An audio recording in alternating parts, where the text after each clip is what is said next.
Hello, I'm Jake Dywert with the Ball State University Fisher Center. Today I'll be going over Google Docs and how it may be a useful tool for you for collaborating, planning, and organizing, especially now that more of us are working in a distance team setting. So let's go ahead and get started. First, we'll be going to google.com. Here, you will need a Google account. That doesn't necessarily mean that you will have to make a Gmail account. You can use any existing email address to create a Google account. If you don't have one that you want to use specifically for your Google Docs, then feel free to make a Gmail address for that purpose. Once you're logged in, you will be clicking on the apps icon in the upper right and scroll down until you find Docs. From here, it'll take you to your Docs homepage. So it'll be divided into two different sections. In the top, you'll have your tools for creating a new document, either blank, or they'll have some templates here for you, including a template gallery. In the bottom half, it will have all of your existing documents that you have saved or that have been shared with you from anyone else that you're working with. You can adjust these or adjust your view by either clicking down to Owned by You, so it'll just have your documents, or you can click on Not Owned by You, and that'll have any documents that other people have shared to your account. All right, once you've got your blank document up, the first thing that I'm going to suggest is that you give it a title.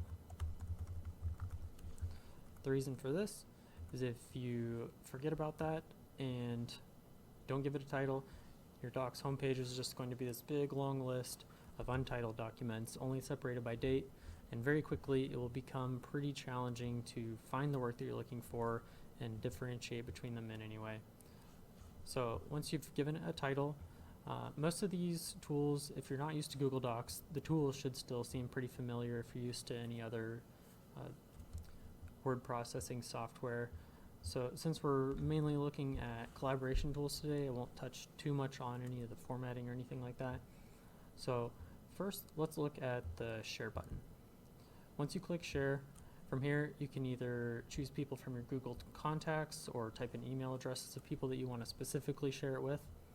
Or in the lower portion, you can send people a link or share a link, like if you're just sending it out to your team or anything like that. You don't have one specific person, maybe it's a bigger group.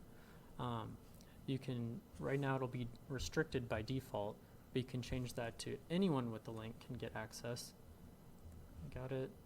And then if you trust the people that you're sending it to, you can just make it so anyone with the link can edit it, make it so they can only comment or only view it. So just be aware of who you're sending it to and what your settings are for that. That way you're not just giving everyone open access to adjust the document if that's not what you want. Once you've got a document that you've shared with other members of your team, you can begin collaborating together in real time. Finally, gone are the days of having to email changes back and forth over and over. You can see who's working on your document or who's at least actively in at the moment based on little picture bubbles being here in the upper right hand corner. You can hover over them, it'll show their email address and their name in case you need to identify them and they don't have a picture there. You can also see where they're working at in the document. You'll see a colored cursor, and then if you hover over it, you can see who that person is. So if you have a long document, you can see who's doing what at any given time. I've got the document actually pulled up on my phone on my other account, so you can see like as someone types in on something else, then it'll appear in real time here for you as well. One tool that's going to be really helpful if you're leading a team on a project will be the Suggest Edits tool. So here, if someone has added something to a document and you want them to either take it out or you just want them to change a part of it, you can highlight the part that you're looking at, right click it, and then if you go down to Suggest Edits, that'll put you into edit mode. So if I wanted them to take out the word hello, I could just be like, take this out. It'll strike it through and leave them a little note here on the right hand side, and then they can either accept it or they can deny it if they disagree, or maybe you're just suggesting edits and they have the final call. And then you can also tag people that are working on the document, so you could add them basically. And then when you're done with that, you would just right click and return to edit. At the beginning of the video, I mentioned that Google Docs is also good for organizing and planning. There are a couple of integrations that are going to help us do this. The first one is the calendar tool. By default, there will already be the holidays in here, But this could be a useful option if you're looking to set deadlines for your team. You can all be on the same page, or if you want to all put in your work schedules and let each other know when you'll be doing what. To do that, just hit create event down at the bottom. From there you can give it a title, deadline, and then set the time and the date. If there's a location involved, maybe you're meeting up somewhere to work on the project in person. And you can set reminders. So there's a lot of nice options there for coordinating with your team.